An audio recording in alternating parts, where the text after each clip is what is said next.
주님 다시 오실 때에 가장 큰 자는 누구인가? 주님께서 다시 오시는 것은 일한 대로 갚아주시려고 오시는 것입니다. 그러므로 주님께서 갚아주실 것이 많은 사람이 큰 자가 되는 것입니다. 이제 어떻게 일을 하는 자에게 갚아주시냐에 대하여 다음과 같이 말합니다. 1. 기도가 상달된 자라야 주님께서 갚아줄 일을 할 수 있게 됩니다.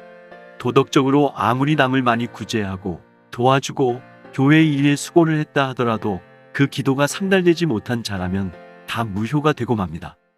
왜냐하면 기도가 상달될 수 없는 사람에게는 상받을 주권이 없기 때문입니다. 그러므로 기도가 상달되려면 세 가지가 꼭 있어야 합니다. 첫째, 중심 성결을 목적한 회개가 꼭 있어야 하고, 둘째, 말씀을 깊이 생각하며 회개가 있어야 하고, 셋째, 항상 자기가 사명에 충성하지 못하는 것을 절실히 깨닫고 간절한 마음을 가져야만 기도는 날마다 상달되는 것입니다. 기도가 상달된 자에게는 무엇이나 다 상급이 되는 것입니다. 2. 말씀 증거가 조금도 혼선이 없어야 됩니다. 만일 강단의 선종이 말씀이 혼선이 될 때에는 수많은 청중을 망치는 것이니 이러한 죄를 짓는 자에게 상급이 있을 수 없고, 말씀이 혼선된 증거를 옳은 줄 알고 따라가는 사람도 모든 일이 다 무효가 되게 됩니다. 왜냐하면 비진리와 동참죄를 지었기 때문입니다. 그러므로 강단의 선종은 하늘에서 주는 말씀을 그대로 받아서 증거하는 자라야 그 종이 하는 일이 모두 다 상급이 되는 것입니다. 말씀 증거가 잘못된 종이 아무리 열심히 있다 하여도 그 열심은 상급과는 하등의 관계가 없습니다. 그러므로 주님께서 다시 오실 때에 때를 따라 양식을 나눠준 자가 복 있다고 마태복음 24장 44절로 47절에 말씀했습니다.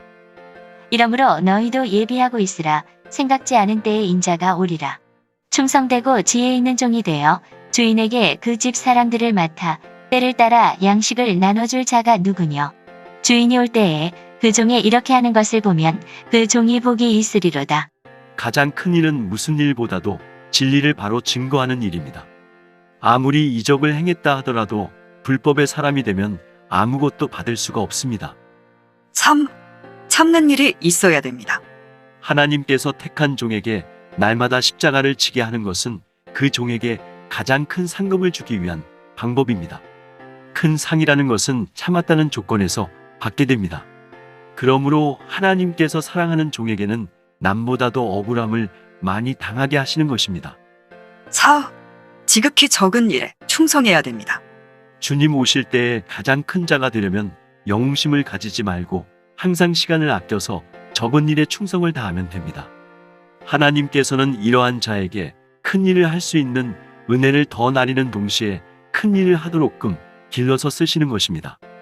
만일 어떤 사람이 적은 일에 충성하지 않으면서 큰 일을 할 욕망을 가진다면 그 사람은 완전한 연기에 들어간 자라고 볼 수가 없습니다. 5. 항상 부지런하여야 됩니다. 이 세상에서 사는 생활은 심는 생활이니 항상 중심 속에서 태만이 없이 각성을 가져야 합니다. 그러므로 말하는 것이나 행동하는 것이나 모든 전체를 주님을 경외하는 마음에서 움직일 때에 주님께서는 그 종에게 모든 일이 다 열매가 맺어지도록 해주심으로 풍성한 축복을 받게 되는 것입니다. 아멘.